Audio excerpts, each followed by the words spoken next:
aquí y le paso la palabra al doctor Bercha. Bueno, buenos días. Yo, evidentemente, estoy muy contento y satisfecho de que hayamos podido llegar hasta aquí con esta mesa y también como socio y miembro de SECLA que soy, ¿no? Entonces, eso parte un poco de las conversaciones que mantuvimos con Juan Antonio y con Elena, y nos pareció interesante pues un poco aunar nuestras sinergias. Nosotros en la Sociedad Española de Oncología Quirúrgica pues tenemos también una visión multidisciplinar del tratamiento del cáncer como cirujanos, y nos gusta llamarnos también oncólogos quirúrgicos, ¿no? Aquellos que desde una perspectiva de un conocimiento quizá más profundo de lo que suele ser la cirugía general, de lo que es los principios y bases de un cáncer y conocimiento también de los tratamientos que están en torno a un cáncer, pues desde la técnica quirúrgica pues afrontar situaciones desde una perspectiva también multidisciplinar, etcétera, ¿no?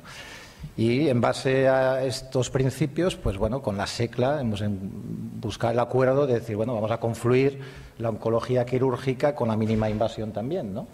Y el tema de hoy es un tema, pues, que todos conocéis, complejo, un tema que diríamos hasta no hace tanto tiempo, pues pacientes que sufrían una carcinomatosis peritoneal de cualquier origen, pues tenían una situación, pues un pronóstico muy infausto. Y hace 20 años, pues que bueno, a raíz de Paul Sugar-Baker empiezan pues a salir opciones terapéuticas para estos casos, y bueno, se han ido definiendo poco a poco con el paso de los años, pues cuándo sí está indicado, cuándo vamos a poder esperar buenos resultados, cuándo no, etcétera, y aún estamos en esa fase. Poco a poco vamos definiéndolas, y la laparoscopia, pues evidentemente está introduciéndose también en esta terapia multimodal, ¿no? De manera que, bueno, se pretende, y acabo con esto, se pretende una cirugía de citorreducción radical, es decir, vamos a intentar eliminar todo el tumor visible, y aquella enfermedad que es la que realmente va a condicionar el pronóstico del paciente, que es la enfermedad microscópica residual que va a quedar en la cavidad peritoneal, es aquella que vamos a perfundir con la quimioterapia aplicada directamente en el abdomen en situación de hipertermia, ¿no? Y eso es lo que conocéis como HIPEC. Y simplemente hoy vamos a hablar de dónde estamos con el HIPEC y la laparoscopia, es decir, la mínima invasión. Estamos en una fase muy inicial y, de hecho, esta es la primera mesa que yo tenga conocimiento que vamos a hablar del tema. O sea que yo creo que estamos en un poco primicia aquí. Y contamos con 4 especialistas destacados del Grupo Español de Cirugía Oncológica Peritoneal, que es el grupo de trabajo más potente de nuestra sociedad. Y ellos van a ir desglosándonos poco a poco qué estamos haciendo y qué podemos esperar de la laparoscopia en esa situación. Entonces, empezamos, si no recuerdo mal, por Fernando, ¿no? Y perdona que no tengo el programa aquí de enfrente, pero si no recuerdo mal, era la laparoscopia exploradora, ¿era algo así, Fernando? ¿Qué aporta la laparoscopia? Ah, perdón. Exacto. ¿Qué aporta? No, ahora me has cambiado la foto. Bueno, tú mismo. Fernando Pereira, de Fuenlabrada. No, que hay que cambiar esto. Que esta es otra. No, aquí no vienes de hepático, ¿eh? Sí.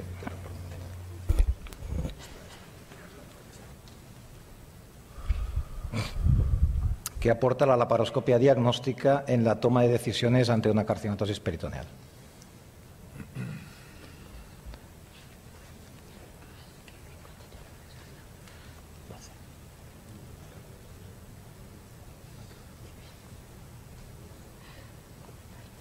Bueno, aprovecho, ya que estamos aquí en este paso, quiero agradecer a Evomet, que ha sido la casa comercial que ha hecho posible que estemos hoy en esta mesa y ha ayudado a que podamos tirar adelante esta mesa. Vale, pues nada, muchas gracias por la invitación y vamos a hablar de diversos aspectos laparoscópicos relacionados con la HIPEC. Esto es de lo que voy a hablar yo. Esto ya lo ha introducido Pere Brecha y no insisto de qué se tratan estos tipos de procedimientos.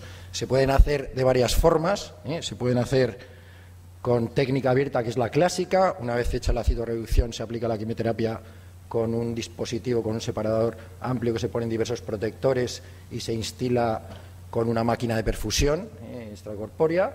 También se puede hacer con técnica cerrada, o sea, cerrando la cavidad abdominal y haciendo la perfusión con el abdomen cerrado. Nosotros utilizamos un modelo de diseño español que además añade agitación de CO2 para que la solución se perfunda por toda la cavidad abdominal, y se puede hacer por vía laparoscópica con este tipo de dispositivos. Con esto, pues eso, se han conseguido resultados inéditos hace 20 años en todas las patologías en las que se aplica, como veis, en el pseudomixoma, en las metástasis peritoneales de cáncer colorectal o gástrico, en algún tumor primario de muy rara incidencia como el mesotelioma, o en neoplasias mucinosas apendiculares con afectación peritoneal. ¿Qué consideraciones hay que hacer sobre estos procedimientos? Bueno, pues que son procedimientos complejos, que necesitan mucha infraestructura de alto coste, porque ocupan mucho quirófano, largas estancias en UCI, largas estancias en los hospitales, tienen una elevada morbimortalidad que se relaciona claramente con la curva de aprendizaje, que se estima en no menos de 100 casos. Trata muchas enfermedades infrecuentes y no hay máxima evidencia en casi ninguna indicación. De hecho, hay muchos ensayos clínicos en marcha en la actualidad sobre casi todas las indicaciones, excepto sobre las excepcionalmente raras como el pseudomixoma o el mesotelioma. Tiene una incidencia de 2 casos por millón de habitantes año. Y, por tanto, pues cuando se realizan estos procedimientos, pues se debe informar a los pacientes cómo son las cosas, deberían analizarse los resultados con seriedad y no se debe realizar fuera de equipos de alta experiencia, porque no es tan claro, ni incluso el beneficio de algunas de ellas en la práctica habitual. Y además no se benefician todos los pacientes, hay que seleccionar bien a los pacientes para tener los resultados adecuados. ¿Y cuáles son los factores pronósticos fundamentales? Pues el fundamental es el volumen tumoral peritoneal, la extensión de la enfermedad dentro de la cavidad peritoneal. También la radicalidad de la citorreducción, que se relaciona a su vez con el volumen de enfermedad peritoneal que haya. ¿Cómo evaluamos el volumen de enfermedad peritoneal? Pues con este índice, desarrollado por el grupo americano de Sugar Baker en Washington, que ya es bastante conocido, que divide el abdomen en 13 regiones y a cada una le da una puntuación de 0 a 3 según el volumen, y con eso pues obtenemos una puntuación mínima de 0 y una máxima de 39. Y, aunque las experiencias iniciales eran con cualquier volumen de enfermedad, pues hoy se sabe que hay algunas indicaciones, como cáncer colorectal o gástrico, donde no se debe hacer el procedimiento si el PCI supera determinados límites, que son aproximadamente de 20 en cáncer colorectal, aproximadamente de 12 dentro de lo subjetivo que es la evaluación del PCI, y en los demás, en teoría, no hay límites de PCI siempre que se pueda hacer una citorreducción completa sin secuelas prohibitivas para la calidad de vida de los pacientes, claro. Por tanto, cuando seleccionamos pacientes para hacer estos procedimientos, lo primero que hay que hacer es descartar que haya enfermedad a distancia y lo segundo, establecer la extensión de la enfermedad peritoneal. Tanto establecer el PCI en aquellas indicaciones que tienen límite de PCI, como establecer la posibilidad de citorreducción completa en aquellas indicaciones que no tienen límite de PCI sin producir secuelas prohibitivas, que básicamente se relacionan con la afectación masiva del intestino delgado. Porque la citorreducción incompleta no sirve para nada. Si se hace mal la citorreducción, es mejor no hacerla. Cuando se hace una citorreducción y no se consigue la citorreducción completa, la morbilidad de estas intervenciones es importante, la morbilidad grave, y la cirugía innecesaria pues conlleva un desperdicio de quirófanos, fundamentalmente, pues son pacientes que se programan para todo el día, por lo menos para toda la mañana. Si aparecen complicaciones, se retrasa otro tipo de tratamientos, básicamente quimioterápicos, en estos pacientes. El impacto psicológico produce, por supuesto, para los pacientes y la familia el haberte creado una expectativa que luego se consigue, y que, muy importante esta cifra, porque entre un 20 y un 40 de los pacientes que se meten al quirófano, esto en la literatura, se consideran inoperables en el momento de la intervención. O sea que imaginaros la cantidad de casos que se podría haber evitado. ¿Cómo seleccionamos a los pacientes? Básicamente con técnicas de imagen.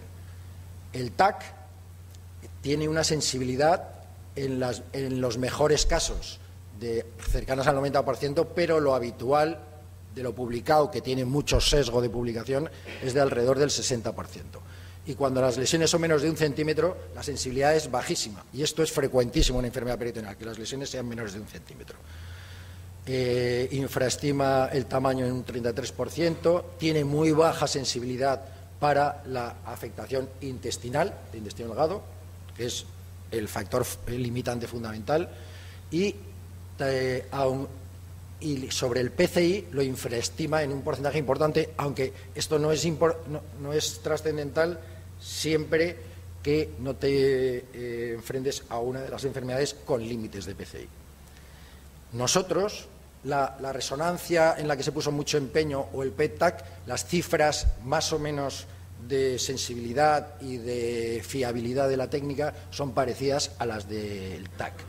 En nuestro caso, solo porque veáis cómo no las cifras que se publican pues probablemente tengan poco que ver con la realidad, hemos un artículo publicado muy reciente, en febrero de este año, sobre la sensibilidad del TAC y del PET-TAC en 73 casos de carcinomatosis ovárica.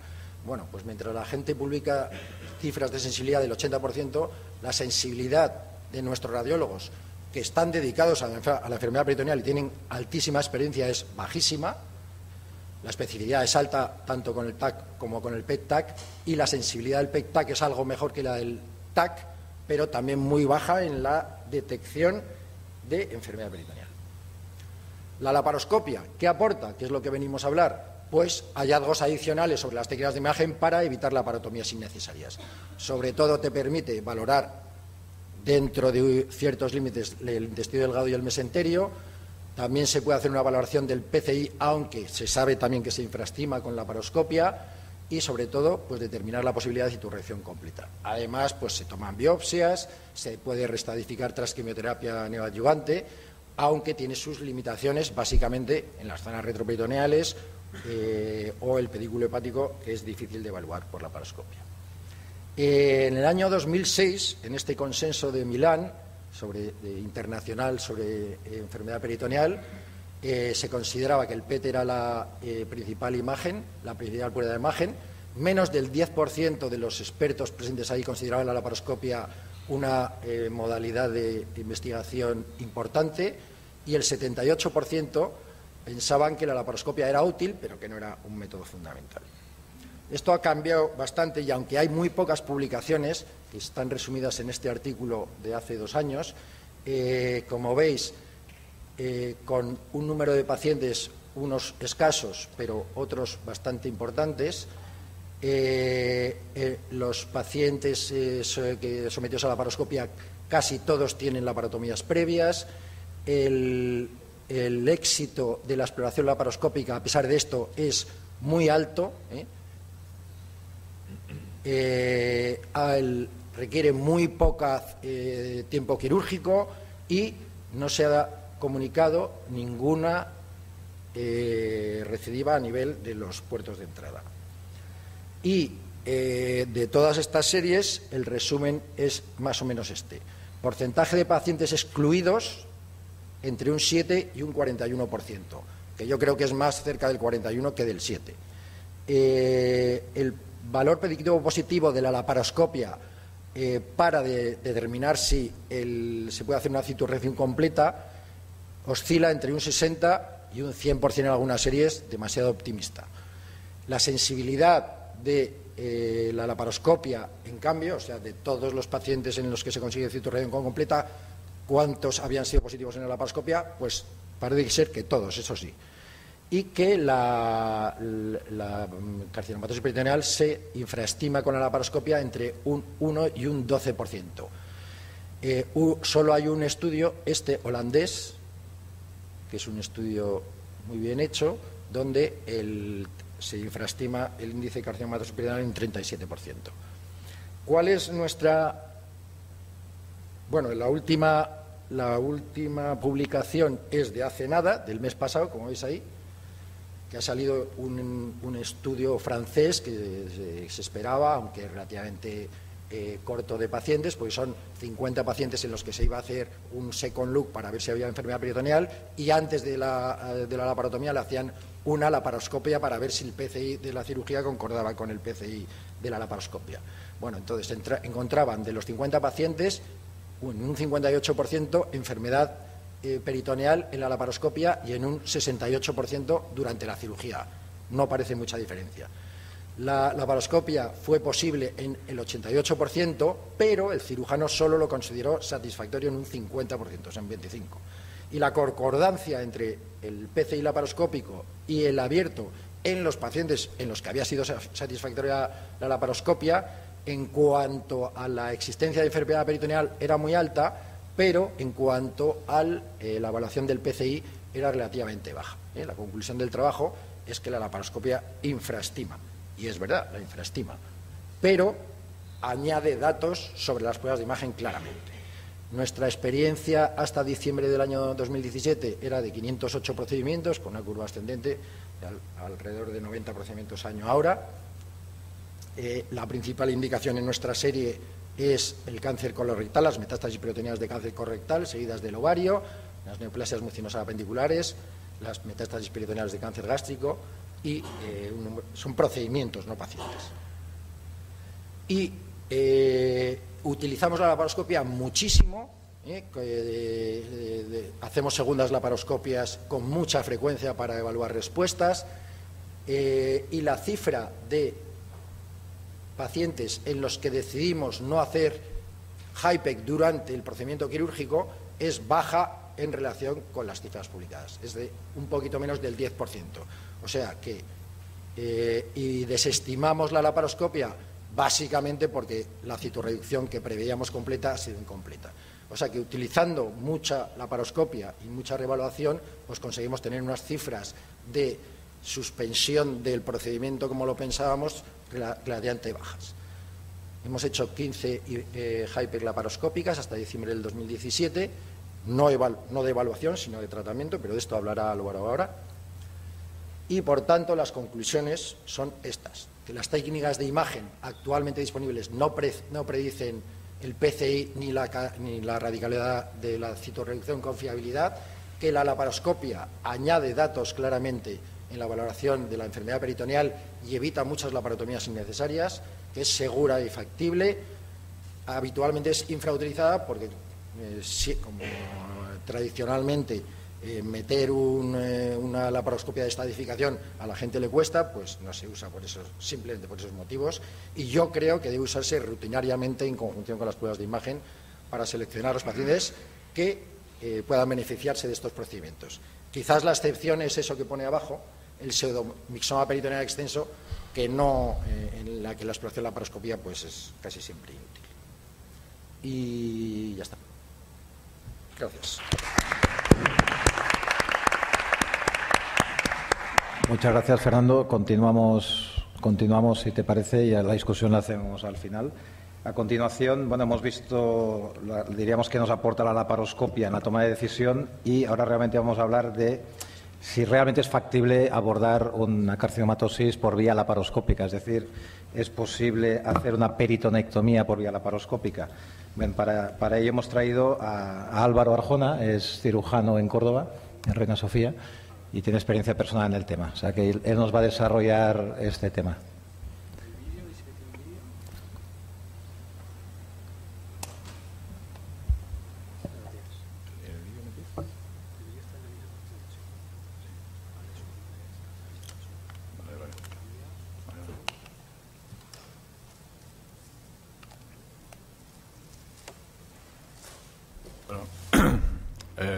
Muchas gracias por la invitación, sobre todo al comité organizador, también a la SEOC, a Pere, por haber pensado en nosotros. Y bueno, vamos a hablar un poquito de ¿son factibles la realización de peritonectomía y cirugía citorreductora por vía laparoscópica? Pues la respuesta es sí. Es decir, todo se puede hacer y se puede hacer. No hay limitación en lo que podamos realizar, ¿no? Pero a mí me gustaría cambiarle el título de la charla a si es seguro y es justificado realizar este abordaje mínimamente invasivo en cirugías citorreductoras y GIP en pacientes que tienen carcinomatosis peritoneal. Como dice nuestro amigo Jesús Esquivel y profesor nuestro, la laparoscopia en la carcinomatosis ha llegado para quedarse. Como ya ha explicado Fernando, los procedimientos de cirugía citorreductora y GIP pues están considerados como procedimientos de cirugía mayor, tipo Whipple, esofagestomía, hepatectomías mayores, con alta morbilidad y tienen tasas de mortalidad. Lo que pasa es que cada vez los equipos que nos dedicamos a ello, pues cada vez vamos aprendiendo, cada vez la selección de pacientes es mejor y los oncólogos van mandando cada vez más pacientes y más temprano, con menor carga tumoral. También estamos en un foro de cirugía mínimamente invasiva y sabemos que la cirugía mínimamente invasiva ha cambiado en estas 2 décadas, han evolucionado tanto las habilidades de los cirujanos como la tecnología, de tal manera que la laparoscopia sabemos que es factible, sabemos que es segura, sabemos que los pacientes se recuperan antes, sabemos que tienen menos morbilidad, pero lo que más nos preocupa es si tienen un similar pronóstico oncológico a estos pacientes, que es estudios de colon, estudios de hígado, todo, han demostrado de que la fiabilidad oncológica pues es similar y eso es lo que buscamos. La laparoscopia, como ya ha hablado el doctor Pereira y van a hablar mis compañeros, pues se puede usar para muchas cosas, estadificación, PCI, para neoadyuvancia, para PIPAC, que hablarán posteriormente. Vamos a hablar de la cirugía citorreductora, peritonectomías, en pacientes que tienen carcinomatosis. Este es un estudio de Park, son los primeros estudios, hay muy poco en la bibliografía sobre la cirugía citorreductora máxima y peritonectomía por vía laparoscópica. Ellos hacen en 15 pacientes, consiguen quitar una carcinomatosis limitada y luego le dan quimioterapia en el postoperatorio y los resultados pues son buenos, el pronóstico es similar, pero ven que la morbilidad es menor. Jesús Esquivel publicó en Annals la experiencia de 10 pacientes realizado con cirugía citorreductora peritonectomía, en la cual pues también vio lo mismo, vio que la recuperación era mejor, vio que los pacientes tenían menos morbilidad y que más o menos el pronóstico pues era similar.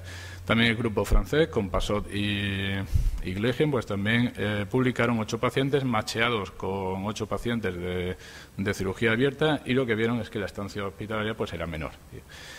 También el grupo italiano, Fagotti, pues han metido lo que son recurrencias de ovario muy limitadas, recurrencias aisladas de ovario, pues entraban por la laparoscopia, quitaban ese implante y luego daban GIP. Y los resultados pues también vieron que eran buenos. De tal manera que ante esos datos, pues nuestro grupo nos animamos a hacerlo por este abordaje por la laparoscopia. Como hemos dicho, es Jesús Esquivel, grupo francés. Son grupos que tienen gran experiencia en carcinomatosis. Nuestra unidad también hemos más de 1000 procedimientos de peritonectomía. Y entonces, bueno, no es decidir de la noche a la mañana vamos a empezar a hacer carcinomatosis y lo hacemos por vía laparoscópica, no, sino es después de una experiencia en carcinomatosis, pues decimos, oye, pues hay algún paciente que podemos hacerlo por la laparoscopia y este fue el primer caso. Fue un pseudomixoma peritoneal muy limitado a fosa ilíaca derecha con afectación de peritoneo parietal derecho y lo hicimos por vía laparoscópica y le aplicamos HIPEC con el sistema de CO2. La paciente fue bien y menos morbilidad, la verdad se fue al 4º día y en el seguimiento, 2 años y medio después, la paciente está libre de enfermedad. Recientemente, este año, hemos publicado nuestra experiencia de 8 pacientes, en los cuales ya empezamos a animarnos en los primeros casos con pseudomixoma de bajo grado, muy limitado, y luego ya metimos un mesotelioma multiquístico benigno con peritonectomía pélvica, con preservación de útero. Preservamos el útero, pero los ovarios estaban afectados, tuvimos que quitar una chica de 20 años. Previamente a ello hicimos congelación de óvulos y están preservados para la chica y luego le dimos HIPEC.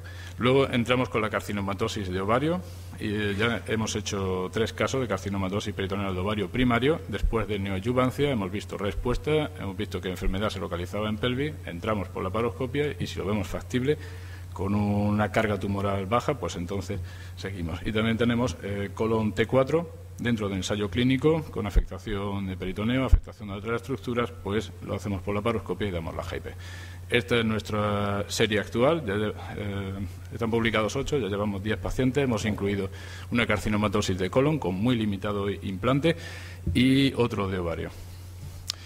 Ahora mismo va a salir publicado, está aceptado en Surgical Endoscopy, otro artículo en colaboración con la American Society of Peritoneal Surface Malignant, en el cual son 7 centros, hemos recopilado 90 pacientes hechos por abordaje laparoscópico, en el cual vemos que la indicación principal es el pseudomixoma de bajo grado, carcinoma apendicular de bajo grado, y también el carcinoma de colon. Tenemos 15 pacientes y carcinoma de ovario somos nosotros los que más hemos aportado en este campo. Vemos que las reintervenciones fueron 5 de 90, vemos que la citorreducción fue completa en los 90, vemos que la HIPER se aplicó en los 90, vemos que la morbilidad grado 3, grado 4 es de 9 pacientes sobre 90, aproximadamente un 10%. En el seguimiento, el pronóstico oncológico a 32 meses de seguimiento, de 90 pacientes han recidivado 15. De esos 15, vemos que casi todos son en carcinoma de colon. Si vemos la curva de supervivencia de toda la serie, vemos que tenemos una supervivencia en 100% a los 60 meses en ovario, en pseudomixoma de bajo grado, pero el colon rectal vemos que la curva de supervivencia pues baja a 68% a los 5 años. Estamos hablando de carcinomatosis peritoneal y, por lo tanto, las cifras de supervivencia se solapan con lo que pueda ser un abordaje abierto. Pero la laparoscopia tiene limitaciones. La calidad de la exploración abdominal es difícil, ver el mesenterio completo, ver detrás del hígado, ver detrás del bazo, todo eso es difícil, que no se nos escape algún implante. Pacientes obesos, pacientes con cirugías previas, también la habilidad para hacer esa citorreducción en un tiempo razonable también es una limitación, y también dicen el riesgo de diseminación de células tumorales con la laparoscopia, que es algo que está en debate, que nosotros no hemos visto. Sin embargo, tiene beneficio, que los estudios han mostrado que los pacientes tienen menos estancia hospitalaria, eso sí es verdad, tienen menos morbilidad, se recuperan mucho antes. Los pacientes son pacientes con carcinomatosis peritoneal, son estadios 4 de enfermedades que tienen que ir a su quimio sistémica.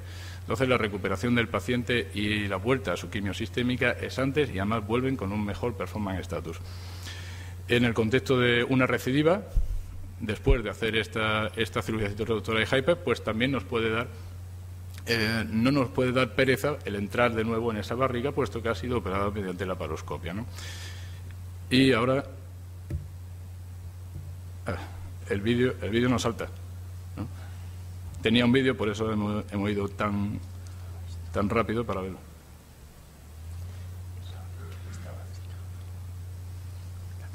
Mete el pendrive, Álvaro. Mira el pendrive. ¿Meto el pen? Sí, mete el pen y ábrelo ahí con el pen. Es que mi compañero te lo está viendo arriba. ¿O ahora ha salido? ¿Ha saltado o no? Ah, ya ha saltado, muy bien. Bueno, he querido ir rápido en la presentación porque somos cirujanos, es un ámbito quirúrgico el que estamos aquí y nos gusta mucho el vídeo, ¿no? ¿Puede o no puede? ¿Lo tienes aquí? Sí, en ese carbón. ¿Cuál es este? Sí. Está ahí.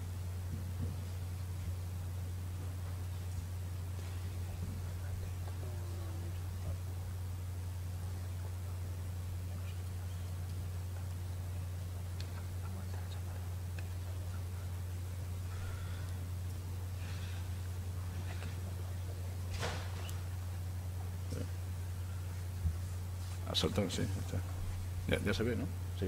Bueno, se trata de una mujer con una carcinomatosis de ovario primaria, en la cual, siguiendo nuestro protocolo, pues se aplicó quimioterapia sistémica con carbotaxol durante 3 ciclos, 4, en la cual se vio una respuesta fantástica de toda la enfermedad que tenía, y se vio limitado a pelvis y algo en aumento. Por lo tanto, dijimos, vamos a empezar por la laparoscopia, si vemos más enfermedad, pues abrimos. La posición que adoptamos es la posición francesa, la cual nos permite más plasticidad a la hora de cambiar de posición. La posición de los trócares está puesta ahí, pero es muy anárquica, depende mucho de qué necesitemos en cada momento. Ahí vemos que la exploración abdominal es fundamental. En la carcinomatosis, nosotros gastamos aproximadamente 1 hora de tiempo operatorio solamente en la exploración. Tenemos que ver tenemos que ver el diafragma, tenemos que movilizar el hígado detrás y luego tenemos que ver el mesenterio, segmento por segmento, para no olvidar algún implante tumoral ahí. Como veis, vemos la pelvis, vemos la mayor concentración de enfermedad está en el peritoneo vesical, útero, ovarios, también en el fondo de saco de Douglas, superficie de recto, pero vemos la serosa de recto que está libre y normalmente nosotros tratamos de hacer peritonectomía con preservación de recto. Pues bien, vemos que está limitado a pelvis y aumento, por lo tanto podemos hacer una cirugía citorreductora y hyper por vía laparoscópica, pues entonces la hacemos. El vídeo está a doble velocidad, me lo he puesto para que nos dé tiempo, porque si no es muy difícil. Y siempre empezamos de la misma forma, es una peritonectomía centrípeta, empezamos por parieto, por el peritoneo parietal y vamos dirigiéndonos hacia pelvis. Lo primero que buscamos es el uréter, referenciamos los uréteres que nos van a servir de guía para hacer toda la peritonectomía pélvica, ligamos los vasos gonadales. Y continuamos siguiendo el uréter, está un poquito pegadito de la enfermedad. Y vamos haciendo la citorreducción y vamos haciendo la disección. Utilizamos un elemento de energía, en este caso es el Maryland.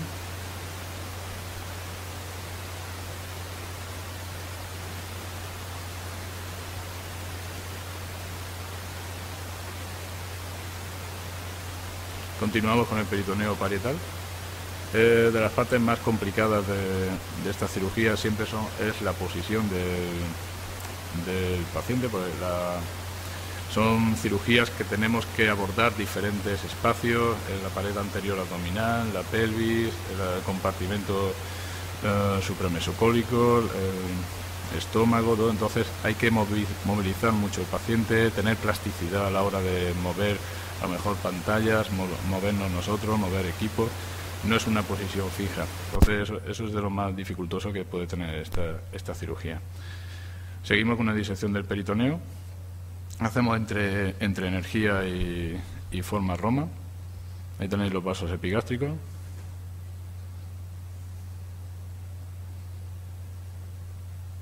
También vamos por el peritoneo de pared anterior hasta que llegamos a la vejiga. Seguimos hacia abajo, repito, lo hacemos de forma centrípeta, siempre de fuera hacia adentro, quedándonos como último elemento la parte de la pelvis, y quedará vagina y quedará recto como último elemento. Hacemos lo mismo en el lado derecho, referenciamos uréter, disecamos vasos gonadales y seccionamos los vasos gonadales.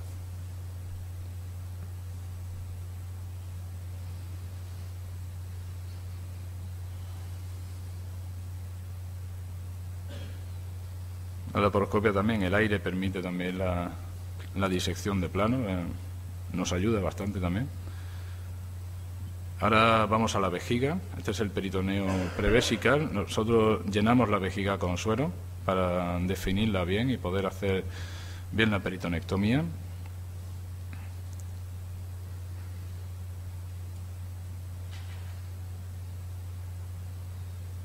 Una vez que hemos descolgado la vejiga, seguimos descolgando del ligamento redondo uterino, de todas las inserciones, y seguimos el peritoneo prevesical, lo vamos quitando. De tal manera, es difícil el manejo de la pieza es grande, porque incluye útero, ovarios, a veces incluye el recto, todo el peritoneo. Entonces el manejo de la pieza es compleja por la laparoscopia.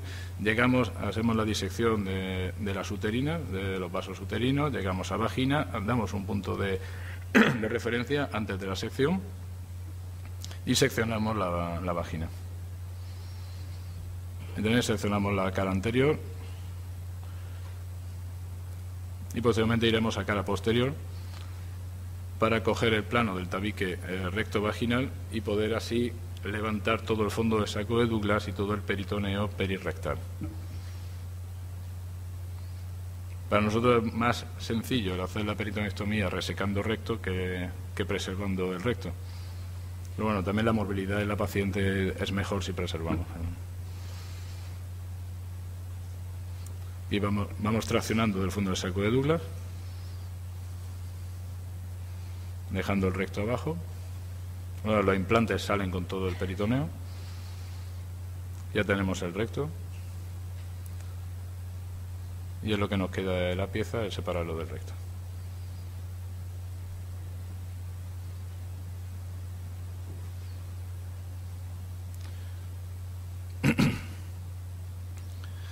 Extraemos toda la pieza a través de la vagina.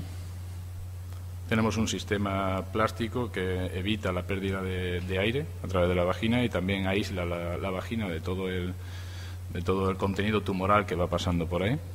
Una vez que hemos quitado la pieza, hacemos la linfadenectomía ilíaca bilateral.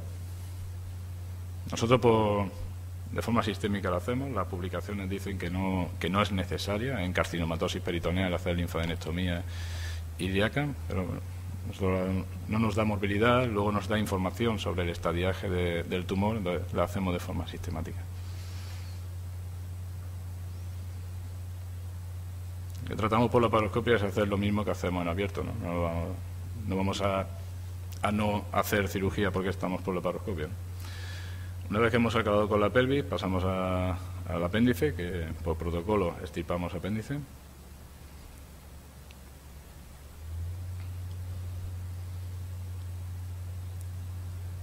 Aquí el vídeo roba unos segundos preciosos, pues el apéndice tampoco nos da mucha información.